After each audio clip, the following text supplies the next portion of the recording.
ಮೈಸೂರಿನಲ್ಲಿ ಮದುವೆಯಾಗಿ ಕೇವಲ 15 ದಿನಗಳಲ್ಲೇ ನವ ವಧುವಿನ ಬದುಕು ದುರಂತ ಅಂತ್ಯ ಕಂಡಿದೆ. ಹೆಲ್ಮೆಟ್ ಧರಿಸದೆ ಬೈಕ್ನಲ್ಲಿ ತೆರಳುತ್ತಿದ್ದ ವೇಳೆ ಸಂಭವಿಸಿದ ಅಪಘಾತದಲ್ಲಿ ಯುವತಿ ಮೃತಪಟ್ಟಿದ್ದು, ಪತಿ ಗಾಯಗೊಂಡು ಆಸ್ಪತ್ರೆಯಲ್ಲಿ ಚಿಕಿತ್ಸೆ ಪಡೆಯುತ್ತಿದ್ದಾರೆ.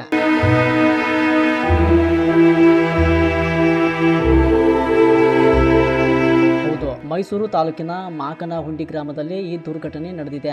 ಮದುವೆಯಾಗಿ ಕೇವಲ 15 ದಿನಗಳಾಗಿದ್ದು, ಮೇಘನಾ ಎಂಬ 20 ವರ್ಷದ ಯುವತಿ ಅಪಘಾತದಲ್ಲಿ ಮೃತಪಟ್ಟಿದ್ದಾರೆ. ಮೇಘನಾ ಅವರನ್ನ 15 ದಿನಗಳ ಹಿಂದೆ ಬೀದರ್ಗೂಡು ಗ್ರಾಮದ ಪುನೀತ್ ಅವರೊಂದಿಗೆ ವಿವಾಹ ಮಾಡಲಾಗಿತ್ತು. ಗುರುವಾರ ಸಂಜೆ ಮನೆಗೆ ತೆರಳುತ್ತಿದ್ದ ವೇಳೆ ಆರ್ಟಿ ನಗರದ ಬಳಿ ಬೈಕ್ ಸ್ಕಿಡ್ ಆಗಿ ಬಿದ್ದಿದೆ. ಈ ವೇಳೆ ಹೆಲ್ಮೆಟ್ ಧರಿಸದಿದ್ದ ಕಾರಣ ಗಂಭೀರವಾಗಿ ಗಾಯಗೊಂಡ ಮೇಘನಾ ಮೃತಪಟ್ಟಿದ್ದಾರೆ ಎಂದು ತಿಳಿದು ಬಂದಿದೆ. ಅಪಘಾತದಲ್ಲಿ ಪತಿ ಪುನೀತ್ ಅವರ ತಲೆ, ಕೈ ಮತ್ತು ಕಾಲು ಭಾಗಕ್ಕೆ ಗಾಯಗಳಾಗಿದ್ದು, ಸದ್ಯ ಆಸ್ಪತ್ರೆಯಲ್ಲಿ ಚಿಕಿತ್ಸೆ ಪಡೆಯುತ್ತಿದ್ದಾರೆ. ಮದುವೆಯ ಸಂಭ್ರಮದಲ್ಲಿದ್ದ ಕುಟುಂಬದಲ್ಲಿ ಇದೀಗ ಸೂತಕದ ಛಾಯೆ ಆವರಿಸಿದೆ.